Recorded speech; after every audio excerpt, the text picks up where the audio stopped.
What I got, you can't buy. It resides between my eyes. Walked through the fire, came out better on the other side. See, life's like a beach if you find the sand. Right now, I feel like 100 grand. You are listening to Inspired Insider with your host, Dr. Jeremy Wise. Dr. Jeremy Wise here, founder of InspiredInsider.com, where I talk with inspirational entrepreneurs and leaders like the founders you've heard, some you've never heard of. You've heard me say before, Atari founder Nolan Bushnell talked about how when he was Steve Jobs' mentor, Steve offered him 33% of Apple for $50,000, why he said no. Baby Einstein founder Julie Clark fighting cancer and beating it. P90X founder Tony Horton talking about how he made money. You know, James, I like the tough stories, the challenge stories. We're in a really challenging time right now. And, you know, how he made money as a street mime. That's how he made food and rent money before selling hundreds of millions of dollars, probably almost $1 billion at this point, of P90X DVDs. And so we've all been there. And right now in these crazy times, which we'll talk about with James Thompson, who's uniquely qualified to talk about the stuff going on Amazon. Before we get to that, this episode is brought to you by Rise 25, which I co-founded with my business partner, John Corcoran. And we help B2B businesses connect their Dream 100 clients, referral partners, and help you run your podcast. So we're an easy button, but to make sure it generates ROI, because that's what makes it sustainable. Okay. And so that's what we do for businesses. And it was inspired, and James, I don't know if you know this story, you may. I was inspired to start podcasting by my grandfather, who was a Holocaust survivor, and him and his brother were in concentration camps in Nazi Germany and were the only people to survive. And his legacy lives on because the Holocaust Foundation did an interview with him. And that interview is on my About page. And I watch it multiple times a year, and it's an inspiration to me. And so, yes, podcasting is the best thing I've done for my business, but it's also helps me leave a legacy for my guests and myself as well. So it's a much, much deeper meaning to me. So if you have a business, period, you should have a podcast. You could email us support@rise25media.com or go to rise25.com and find out more. So today's guest, I am excited. He's been a guest before. James Thompson, seasoned entrepreneur, e-commerce expert. We were just chatting before we hit record is, in the past few weeks, 25 journalists or more have reached out to him. He was on CNBC talking about the stuff that's going on in Amazon. He was former business head of selling on Amazon. He developed the initial fulfillment by Amazon FBA nudge program that helped Amazon sellers generate an extra $1 billion in annual sales. In 2013, he founded Buybox Experts, which is a digital agency which provides the executive level advisory services and full service management. Basically, they help brands be unbeatable on Amazon. That's what they do. And he, started it with Joe Hansen, his business partner, who's an amazing individual also. So that's what they do on Amazon. So if you are a brand, if you're not on Amazon, you're probably learning right now you need to be on Amazon, because everyone's going shopping on Amazon right now. So you can go to buyboxexperts.com and learn more. They have an amazing podcast where they feature their thought leadership and others in the e-commerce space. So James, thanks for joining me. And I figured they only gave you, I thought, a limited time on CNBC, and you could have been the whole feature because of your knowledge. So that's what we're going to do. And so talk about, we'll talk about changes on Amazon. And what are some of the things you're seeing right now that brands, well, first of all, they need to, the conversation starts, they need to be on Amazon. In the first place, if they're not, what are some of the conversations that are coming to you? They're not on Amazon, and now they're like scrambling to get on Amazon. What's happening in those conversations right now? Jeremy, first, thank you for that amazing introduction. I don't usually get an opportunity to be celebrated that way. So thank you so much for the introduction. Much deserved. You're a humble guy. What is happening on Amazon right now? So what is curious is that we're not hearing from a lot of brands right now who are saying, oh my gosh, the sky is falling. I don't have an Amazon channel strategy. What do I do? Give it another 2 weeks or so, that is going to start happening, because the foot traffic across this country will disappear as everybody is told to stay home. And when that happens, the hard, cold reality is for brands that have either shunned e-commerce or have shunned Amazon, they're going to realize that the only place that consumers are buying anything right now is online, and typically on one of the big marketplaces. Amazon's the biggest one here in the US. Some stuff's happening on Walmart.com, but basically we're hearing about Amazon day in, day out, just because of the massive scale, the massive selection of what they bring to consumers today. So the story hasn't ended yet. Brands that aren't on Amazon are going to realize they need to have some sort of an online strategy. What is curious about this whole situation right now with the health situation we're in is many brands like to think that they will make the decision as to when they're ready to go e-commerce. And yet consumers have already said, we're going to buy stuff online. So if you're not online, the brands are not part of the consideration anymore. I see a couple things happening over the next 2 to 3 weeks as more and more people are finding themselves housebound. Consumers are going to be spending their money on figuring out, how do I set up my home so I can work at home? How do I deal with being here with my kids 7 days a week? There are certain types of purchase decisions we're all going to need to make. A lot of elective purchase decisions are going to be put off. I don't need a new pair of jeans. I don't need a new stereo. I don't need a big screen TV. Those things are not critical right now. Right now I need milk. I need a lot of toilet paper, but not the levels we're seeing being sold. And I need coloring books for my kids. If we're still doing this come summertime, people are going to transition the way they spend their money. We're going to see people saying, you know what? I still have some disposable income. I need to buy stuff to make me happy. And I'm going to buy that designer pair of jeans. I'm going to buy a new barbecue or lawn patio furniture for my home because, you know what? I can barbecue 7 nights a week. So these types of elective decisions that people are putting off right now, in the coming months, for those of us who are fortunate enough to still have regular income coming in, we're going to start buying stuff, as I say, to make us happy. Yeah. For the brands right now, for the types of products that aren't part of that essential, to use Amazon's language, they're not essential products right now. That is to say, they're things we can put off for the time being for living at home full time. Those types of companies, they're really hurting because they may already be online, but consumers aren't spending parts of their wallet on these types of products. So unfortunately, those are the types of companies that have to ask themselves the hard questions around, do we have enough cash flow to keep going? Or are we going to be in a situation where 4 more weeks of 90% drops in sales, we can't make payroll, we can't pay our suppliers, we can't pay for our rent and all this kind of stuff. And there's unfortunately that cascading effect of, if I can't pay the next guy, the next guy can't pay the next guy, and so on and so forth. Even if I get a massive federal bailout and I get my SBA loan, at some point I'm going to have to cut. And if I cut too much, major limbs fall off the body. And when too many major limbs fall off the body, what am I doing as an entrepreneur?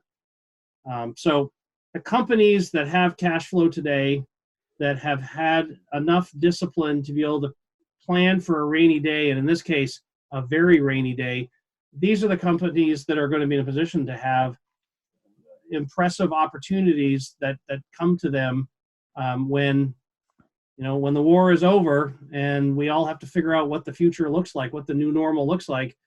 Companies with cash are going to be in a position to take advantage of those opportunities. Yeah, rainy day versus rainy month, it's a much different scenario. Yep. Right? Yep. So you mentioned a few things. You mentioned opportunities, but challenges also. How are people, what are you hearing as far as people making really hard decisions right now? I mean, we don't know what's going to happen the next few weeks or months or 6 months. What tough decisions are you seeing people make now so they can weather the storm? The most important question right now is, how do you harvest cash? And how do you prioritize who you pay first? Mm-hmm. We all have working capital, and we all have bills that have to be paid. Some of those bills we're not going to pay right away. Well, some of those relationships with some of those vendors we work with are absolutely critical, and we know that we can't possibly lose those relationships. And so the conversations happening right now are talking with your vendors and saying, listen, I need to put off paying for a month. I need to put off paying for 2 months. What's your ability to bill me in 2 months versus 1 month? What's your ability to extend a line of credit to me so that I can keep working with you? Because we will come out of this. It's just, we need your inventory, or we need your services right now, but I can't actively pay you for it. The other question, and certainly, a company like ours, as a service organization, people pay us for our services. And so making sure that our clients are still paying us so that we in turn can pay our bills, those are the kinds of conversations that typically a CFO in a company is keeping an eye on those sorts of things. But during times like this, everybody's got to be asking the question, are we taking on good business? And is the business that we already have the kind of business that is going to allow us to continue to be able to do what we do? Yeah. I mean, in the CNBC article, they talked about, it's about how orders are surging, there's delays in deliveries, and it's threatening to put sellers out of business. Yep. Can you expand on that a little bit? Are we talking about, does this apply to everyone, just certain people? And how is it going to put sellers out of business? So Amazon as a platform is seeing unprecedented demand for its services. They basically have got themselves in a situation where they can't get orders out the door fast enough and delivered to consumers fast enough. And so think of it as there's a delivery pipe and there's too much being pushed through that delivery pipe. So they've announced they're going to hire 100,000 new people to help in the warehouses and deal with last mile delivery. Obviously, it takes time to hire 100,000 people and train them and get them ready to go. But right. as you hire, 1,000 people in this city, 1,000 people in that city, you start to expand the capacity of Amazon being able to do things in different cities. What we're seeing right now, that depending on where you ship products, the delivery dates can be all over the map, which tells me that Amazon has an issue right now where the local delivery capabilities vary widely. If you want to sell it or ship something in one city, they may have adequate delivery people. In another city, they may be way behind for the local demand. So as Amazon fills out some of those needs, they're going to be in a position where more stuff can go through the pipe, more consumers can get stuff faster, but also consumers can order more of all the stuff that's otherwise normally available from Amazon and expect to get it within the next 3, 4, 5 days, versus what we're seeing with some non-essential products. Good luck getting it until the end of April or early May. I mean, we're seeing some changes they're making, right, James, like not allowing replenishment of certain things. Yeah. So non-essential products are not being welcomed into Amazon's warehouses today, whether those are third-party products being sold by third-party sellers or products that Amazon itself is buying from brands and putting into its own warehouses. They're not letting some of those types of products in because they want to focus on what they call essential products, which are products that are deemed to be absolutely critical at this very moment as people move into their homes 7 days a week and get used to life at home, whether those are grocery products, whether those are certain types of home products, certain types of baby products. These are things that are higher priority than having another pair of Nike running shoes. Yeah. So if someone can't, let's say they're running out of stock and they can't replenish for the next month and they don't have enough for the rainy day, then they may have to close the doors. The choices become less and less obvious in terms of ways out of the system. I think that if we can look forward 60 days, 70 days, as people start to take disposable income and spend it on things that make them happy versus things they need to keep surviving, many of these companies that are seeing very slow sales right now, they may start to see better sales in the future, but they're going to have this huge backlog of expenses and unpaid bills. Whether they can make it through, whether they can weather through the next 60 to 90 days, that is the question. We are seeing some good news out of China, both in terms of manufacturing is back up pretty much where it needs to be. The ships are completely full coming to North America. Some of the Chinese manufacturers, we've heard some of them have been talking to companies that we deal with, basically extending better payment terms so that companies in the U.S. who know that they're going to have a problem replenishing inventory because they don't have enough cash coming in to buy the inventory can at least get the opportunity to wait another 60 days or 90 days before making payment to some of these Chinese manufacturers. Again, everybody in the value chain is impacted. If the consumer doesn't have a job and doesn't have cash to spend on stuff, the seller doesn't have demand, the manufacturer doesn't have demand, and all the way back, all as far back to the raw material providers. So it's going to have that trickle effect over the next few months. yes. And then even once we are told, hey, it's safe, we can go back to society in the way that we thought it was, you're going to find a bunch of retail stores that are either unstaffed because they had to lay everybody off, or people have adjusted to buying things online. They're not likely going to return as foot traffic to the stores. The last 2 or 3 years, look at how many traditional brick and mortar retailers have failed. That is only going to accelerate because consumer preferences have been fast forwarded here by 5 years just in the last couple months. Consumers have said, you know what? Actually, I can buy a lot of stuff. Yeah. It's available. It's dropped off at my house. It costs about the same amount as me going to the store. Unless I enjoy shopping versus just getting stuff I need to consume, the just getting stuff I need to consume part of my exercise. Totally. The online thing, I can do the online thing just fine. Personal example, I had never used Amazon Fresh until last week. I used Amazon Fresh to get some groceries. Not only was everything I wanted in stock, most of it was cheaper than the local grocery store. And oh, by the way, the fact that it was in stock is a big difference from what I saw when I went to the grocery store a week and a half ago. So I don't know that I will forego buying. Well, James, and you save 2 hours of your life, right? Going to the store and back, and maybe you don't have to push the kids around and they're grabbing stuff off the shelf. I mean, in a reality-based situation, that is huge, right? All this to say, consumer preferences in terms of where they shop and how they shop, a lot of that's going to be evolving very, very quickly here. And I would not want to be in the business of trying to rebuild a retail store post us re-engaging as a society. Yeah, what you're saying is we are drastically, what's happening is, buying behavior is drastically changing right now. And it's accelerating. Like before, maybe, like you said, maybe it would take 5 or 7 years for this to happen. Now it's taken weeks. Yep. And the same thing happened to me, James, is what's this Instacart thing? Okay, I go on Instacart. Like, why do I ever go to the grocery store? Like now I don't ever want to go back to the grocery store again, ever, personally. Like I can click a button on Instacart and shop, and it shows at my door that night. Why would I ever go back to the grocery store? I don't know. Give me a reason, James, to go back. I don't know. So all those investments that Amazon has been making over the last 15 to 18 years, building expensive warehouses, building transportation between the different warehouses, that is a humongous investment that Amazon's made. It is paying dividends so many times over right now. And quite frankly, there is no other retailer out there, online or offline, that can compete with this. In fact, I would argue there's no government organization that can compete with this either.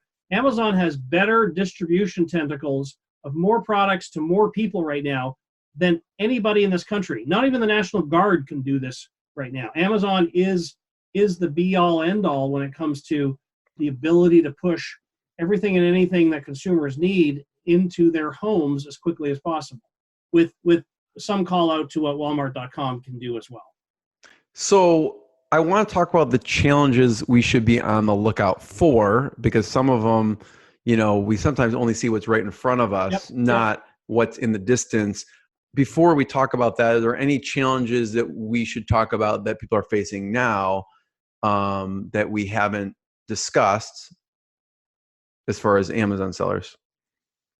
The reality is, while prime customers on average are higher household incomes, the reality is there's a significant amount of unemployment that is either already started or is about to get accelerated as service companies and retailers and restaurants no longer can make payroll and have to start laying people off. When people don't have money coming in, then they stop buying not only the stuff that they like, but also the stuff that they need. And so even if the federal bailout provides homes with $2,000 or $3,000, that's not going to last very long. And so we're going to see a much bigger split between the haves and the have-nots. Who's got disposable income and savings and who doesn't? And I'm a social democrat from Canada, and I'm used to having some sort of a safety net. And unfortunately, the form of capitalism we have in this country um, doesn't provide much safety net for large portions of the population. And so we're going to see a lot of ugliness that follows if this situation continues for another 2 to 3 months, because it doesn't just end at 2 to 3 months. It ends at, okay, you can re-engage with society. Now you got to go find a job. Now you got to figure out how to make enough money to pay all the bills that you've been accumulating. That's where the ugliness really becomes apparent for everyone. Yeah. I mean, just in the past 2 days, James, I've talked to just a few people, just not even a large number of people, a few Yep. people who have been forced to lay off in excess of 450 people. And that's just a few conversations I've had. So I can't even imagine what that looks like across everyone. You know, I think it's Thursday night we'll see the federal unemployment numbers, and I'm afraid they're going to be a complete, total bloodbath. And when we see just how many people now don't have jobs, but also don't have the prospects of getting a job until this whole thing settles down, goodness me, that's yeah. what do you think? I mean, as a broader level, we'll bring it back to Amazon in a second. What do you think should be done or can be done in general? I mean, I know like the government has offered like these SBA loans, but I don't really know if that's going to stop any bleeding necessarily.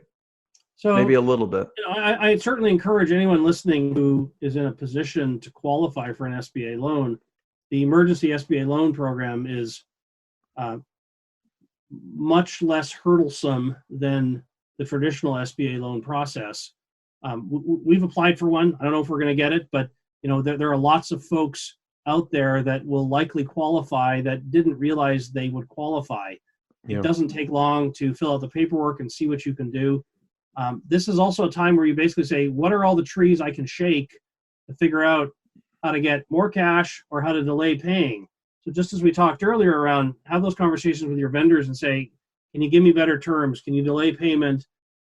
Versus go find your rich uncle and say, hey man, now's the time I need that $100,000 loan. Because the reality is the factor we need, beyond keeping ourselves healthy, the factor we have to be focused on primarily as entrepreneurs right now is how to manage and hoard cash.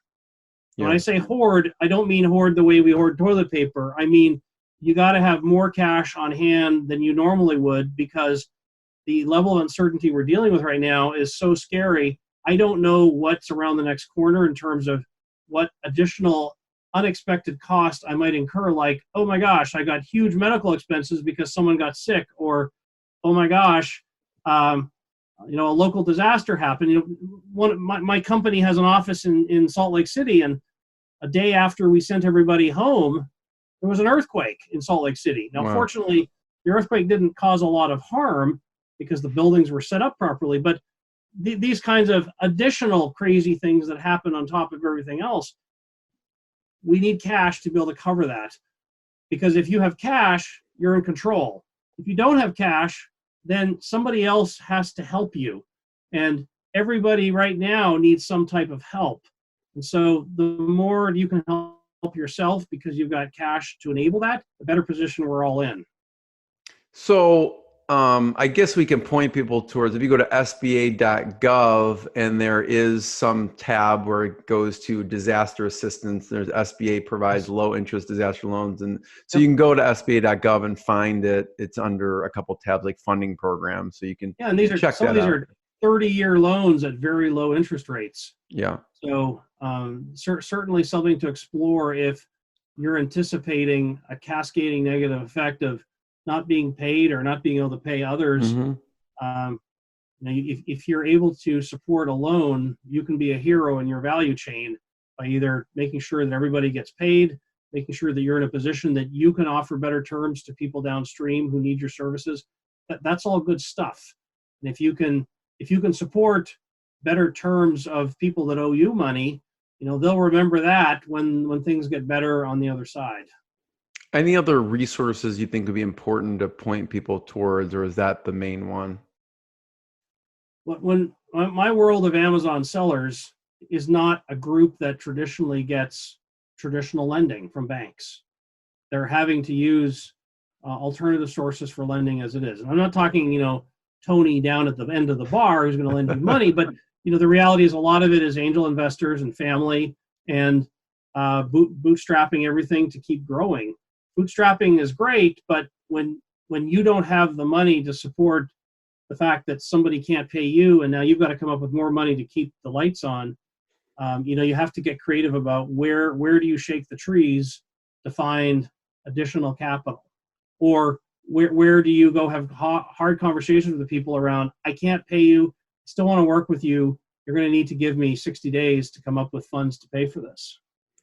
James, are there any other lending institutions people should look at? Obviously SBA. I think I had interviewed the people at Cabbage.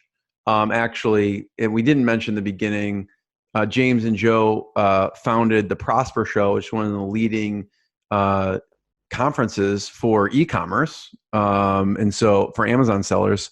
And I believe I met the Cabbage people at one of the Prosper shows as well. Mm-hmm. What other lending institutions, maybe traditional or not, should people look at?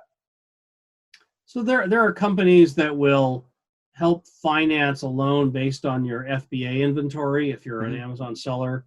I know I've heard of this company called Payability. There are other companies like that out there that will, again, give you some factor of the level of inventory you have based on the expected sell-through rate and so on. I have no financial interest in these companies. I just know that they exist, and there are ways that Amazon sellers can get some funding. But the challenge is you don't have a lot of cash on hand right now, and unless you know that you're going to start getting cash by selling products that become popular again, the terms that you're going to get on a loan like that may not necessarily be ideal. But the question is, I'm not optimizing for long-term right now. I am optimizing for short-term survival. The dinghy has a hole in it, and I'm starting to sink. How do I plug the dinghy? That's what I got to do right now. Yeah. So thanks for pointing that out too, by the way, with some of those lending and resources. And, again, we're not endorsing any of them, but you just got to do your own due diligence on the ones that are out there. The other piece that we were going to chat about is the challenges people should be on the lookout for in the future.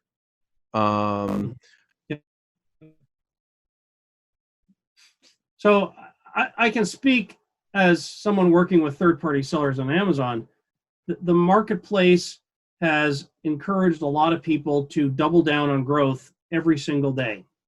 And the double down philosophy is wonderful when the wave keeps going up. But when you start to have variance like this that we can't control, external factors we can't control ourselves, that's where you realize doubling down every time and not holding back cash and saying, do we have alternative channels to sell in? Do we have suppliers in more than one country? Do we have the ability to have extra inventory sitting in a super secret location so that on the rainy day we can pull it out and use it if necessary? All of these are different forms of contingency that for many companies that are born on Amazon resellers, a lot of them have not been in a position or chosen not to take that sort of contingency direction because they're trying to grow as fast as they possibly can right here and now, which obviously has its risks when there's variability, like not even like what we're dealing now. I mean, think to a world 6 months ago. If Amazon suspends your account for 2 weeks and you have no capital coming in for 2 weeks, what do? Well, I better have some cash available to keep the lights on. Okay, well, what happens now? Coronavirus comes along, and now it's a 6-week, 8-week, 16-week situation where I've got to keep the lights on. I've got to make some very hard choices, but what I do and don't do in the short term. But I also need to make sure that I've got some working capital. To me, that one of the bigger problems here, Jeremy, is that let's fast forward to a point where we're back in a situation where, we're all interacting with each other in society. What's going to happen in terms of companies going back to the behaviors they had before versus companies realizing I'm okay not growing as fast because I'd rather have a cushion at all times that allows me to be in a position where if there's a little bump in the road, it's not a devastating impact on my overall business. This is not just, this is not a job for us. This is our livelihoods. And so if it's our livelihoods, think of what do we do today? You buy a house. Yeah, but you also buy insurance for the house. And you also cut down the branch that's hanging over your house. You do those types of things. And yet for many sellers on Amazon, they didn't do those types of things to say, this is actually the golden goose, and I need to protect the golden goose. I need to make sure it's well fed, but also if something goes wrong, I'm in a position to be able to keep things going forward. And so that willingness to say, you know what, I may have some irrational competitors, and I'm okay letting them continue to be rational because I have to control my own desire to continue to exist when the next rainstorm comes along. So, James, that being said, there's lots and lots and long lists of challenges now and probably in the future. And you mentioned there's a bunch of opportunities in this climate also. What are some of those opportunities people should be on the lookout for?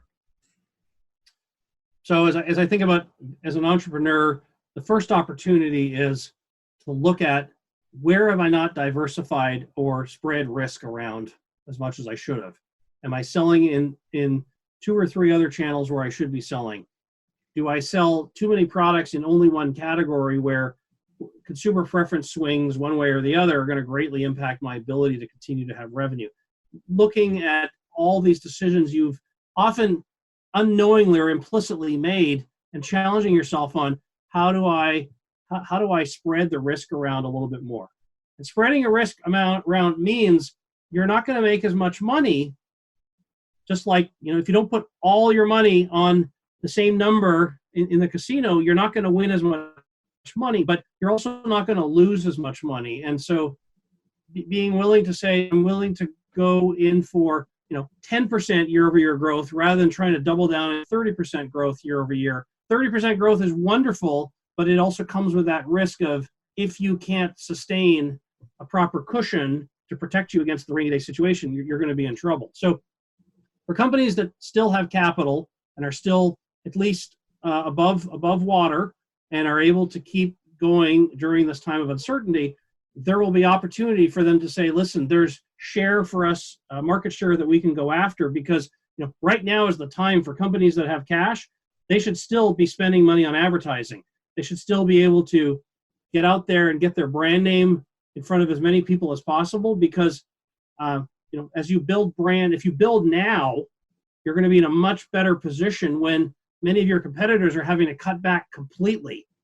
It's kind of like we're in the Indy 500 and the safety flag is waving. We all have to slow down, but slowing down doesn't mean that I actually want to fall behind everybody else. It means that I've still got my foot on the pedal and I am ready to go. And as soon as we can all keep moving, every advantage I can create for myself, I need to continue to create for myself. So let's say you have enough money right now to keep going. Let's say you have enough inventory to keep selling. This is a time to be asking yourself, is the strategy I have for growth too focused on too few products, too few categories, too few suppliers, too few sales channels? If it is, start to look at what those alternatives are. It doesn't mean you implement things right now, because implementing right now can be very, very risky, even riskier than ever. And consumer preferences are so hyper-focused on certain things that even if the long-term plan involves diversifying outside of what's popular right now, it's good to at least know where you need to be going so that you can act on it when things start to become a little bit more stable. So I feel a little bit like a broken record here because so much of what can be done right now is really around accepting slightly less growth, but having more safety around our business, and also being willing to say, you know what, I don't need to grow at the highest rate possible in order to maximize my ego. I actually need to look at multiple things that I'm trying to prioritize and balance those multiple things. It's not just the fastest growth possible. The number of Amazon sellers that I have dealt with in the last 11 or 12 years who want to tell me that they grow so fast year over year over year, top line growth, bottom line growth hasn't grown as fast. I don't really care about the ego components of growth. What I care about is, have you built something that is sustainable through variance, not necessarily as big as right now, but can your business continue to grow if you're throwing a curveball here, and here that cause you to have to change direction a little bit? Yeah. Yeah. From what I hear from you, James, it's like the two biggest things are diversification and redundancy. If you have one supplier, how do you get three? How do you put those redundancies in place? And diversification, if you have, two products, maybe not necessarily you implement now, but you think about how you diversify so all your eggs aren't in one basket. Is that? Those are both accurate. It's important to understand that there's a third component to that, which is you need to explicitly accept the fact that diversification probably means lower returns, lower growth, and you have to be willing to live with that because it's important to have safety. You can't just have growth. And so you need to be willing to say, it's not a bad thing that I had 40% growth last year, but this year I'm only going to have 10% growth, and that's okay because I have reinforced parts of my business to be able to protect against the next tidal wave that hits me. Right. So, James, I'm curious of what your thoughts are on, as you see companies going out of business, what do you think is going to happen with consolidation or companies, buying other companies that, they do survive and then ones are distressed? How do you see the consolidation going? So there's different types of companies, as you know, on Amazon. If you are reselling someone else's product and you go out of business, then you will basically cease to exist and nobody will notice because your products are going to be sold by a bunch of other people anyways. There are also a whole class of born on Amazon brands, companies that exist to sell private label products on Amazon. For many of them, they don't really have a brand per se, in the sense that someone would say, your brand means something. I want to buy it from you because the brand means something. Not the cash flow that comes from the brand, but the actual brand means something. And for all those companies that are basically just cash flows on sales, as opposed to a well-deserved premium that you've developed through building your brand, if those companies go out of business, no one's going to notice. There may be a few cases of inventory sitting around that somebody buys and just liquidates, but those brands basically cease to exist and nobody will be the wiser in 6 months from now. For large brands that are well established, that have high brand recognition, if those companies start to fall, then somebody will come along and say, you know what, this brand stands for something, I'm going to buy it, and while I may not sell anything against that brand anytime soon, that brand is worth something in consumers' minds, and I'm prepared to pay something for it. There are companies, private equity and PE companies VC and PE companies that specialize in buying up old brands that don't really have any sales or don't have as well-established current, short-term track record, but if reinvigorated could mean something. And some of those companies, if they become available for, because of financial hardship, somebody will snap them up and say, okay, yep, I can now take my widget, put that brand name on it, sell it, and people may, in fact, be inspired by that and be prepared to pay a premium. Mm-hmm. So you don't think, like, let's say, in the example of someone selling a brand, their own brand, yep, but there's not really a brand recognition. Let's say I'm selling an apron. Like, I don't really shop. I have a specific brand. I need to buy this brand to buy an apron or something like that. Do you think there's an opportunity for them, if they're going out of business, to somehow sell their company, which may be just their listing space, to a branded company that can stamp their brand on it because they've seen a certain velocity of sales over the past 5 or 6 years, but that person can't maintain that account? Or not really? If we're talking about the Amazon platform, Amazon, the marketplace has devalued brand equity significantly. It's less about, hey, my brand's a 100-year-old brand that's generated all these sales over the lifetime of the brand, and more about, do you know how to optimize your listing? Do you know how to spend money on advertising to drive traffic to your listings? Those are the things that matter. And turns out all sorts of people who have very little experience in building a actual brand business, they can win on Amazon because they have good enough margins to be able to invest in traffic generating exercises, and they have pretty decent listings.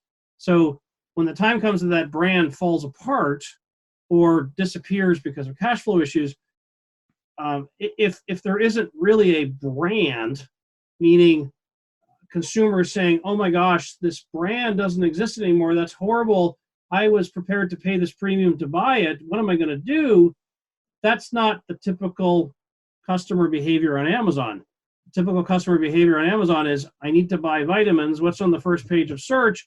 Oh, let's buy this one. That looks like a pretty good price. I'll look at the listing. Yep, looks great. Add to my cart. When that listing's not there, most consumers don't even remember that it was there last time they checked, because there's still another 500 pretty good listings that are on the first 10 pages of search. Yeah. So it becomes this challenge where there's not a lot of branding per se in terms of, or I shouldn't say branding, there's not a lot of brand building per se across most of these born on Amazon brands. Yeah, that makes sense. James, first of all, thank you. Thanks for your expertise. Thanks for taking the time. I have one last question, but I just want to point people to Buybox Experts and check out what they're doing. Check out their podcast. You can go to buyboxexperts.com and everything they do. And the last question kind of relates to that, James, which is right now in today's climate, people are realizing, or they are going to, or should realize, that they need to have an online presence. They need to have an Amazon presence because that's where people are going. That's just what the buyer behavior is.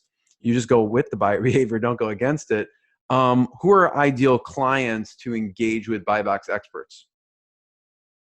We work with brands that realize that they don't know everything they need to know about Amazon.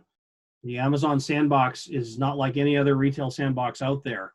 And so we work with brands to educate them on how to think about not only selling on Amazon, but more importantly, how does Amazon fit in with all the other channel management decisions you make in other parts of your distribution strategy. So we like brands that are pretty much any kind of widget that can be sold on Amazon. And we're not specific to any type of product.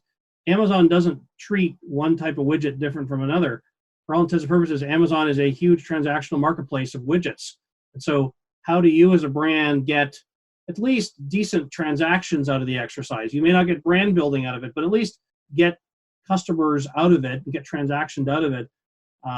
We help clients to think about these big, difficult questions of, how do you make sure Amazon fits into what you're doing everywhere else? How do you make sure that what you're doing everywhere else doesn't create problems for you on Amazon? At the end of the day, a brand has to be a set of consistent promises delivered to customers in every channel. And for so many companies that we've started working with, they want to have one type of exercise in place on Amazon and another one in another channel. And very quickly they realize that they're not in control of what happens on Amazon because they're not in control of what's actually happening in these other channels. So we help companies think these problems through. They're complicated problems. They're the kinds of problems that cause executives to have to scratch their head and realize they have to evolve. But the reality is consumers move to places like Amazon. Brands need to figure out how to incorporate Amazon to their total channel strategy. And we're there to help the executive team make those tough decisions. James, what are some of the big pain points these people come to you with? Is it because they're a brand, they need to monitor who's selling their stuff? What are some of the pain points usually these clients come with? The single biggest pain point that brands have is they are used to selling product in a variety of retail channels, and they don't understand how all that product ended up on Amazon, or at least how some of it ended up on Amazon. It's usually sold by companies they don't recognize. It's usually sold at prices below what the brands would like to see the products being sold at. And so you end up creating conflict with the other traditional retail channels who say, why is the product always cheaper on Amazon? The brand usually says, we don't know who these people are. We don't understand how to control distribution across all channels. That's the first problem to solve. And that's the hardest problem for companies to solve when they're typically driven by short-term sales numbers. If you're telling your sales team, just keep going out there and selling so that we can hit this quarter's numbers, but at the same time, go ahead and sell to whoever comes along with a purchase order in cash, may result in products being diverted and creating this problem that you have on Amazon today. Those are issues that a lot of brand leadership teams haven't thought through carefully enough to understand that they're unknowingly encouraging the wrong kind of behavior from their sales teams or their distributors or their retailers to create this problem on Amazon that while Amazon may not be a big channel in terms of total sales, it's a highly visible channel that anybody in any other channel can see, and you can create a lot of strife, a lot of frustration by your longtime retailers and distributors who realize that you, the brand, you're not actually driving the plane. Somebody else is, and it's usually a bunch of unauthorized sellers having fun at your expense. Nice. James, thank you again. Check out buyboxexperts.com and listen to this one again because there's some real gems there. So first, want to thank you. Thanks, James. Thanks very much for having me on, Jeremy. Take care and stay safe. What I got, you can't buy. It resides between my eyes. Walked through the fire, came out better on the other side. See, life's like a beach if you find the sand. And right now, I feel like 100 grand.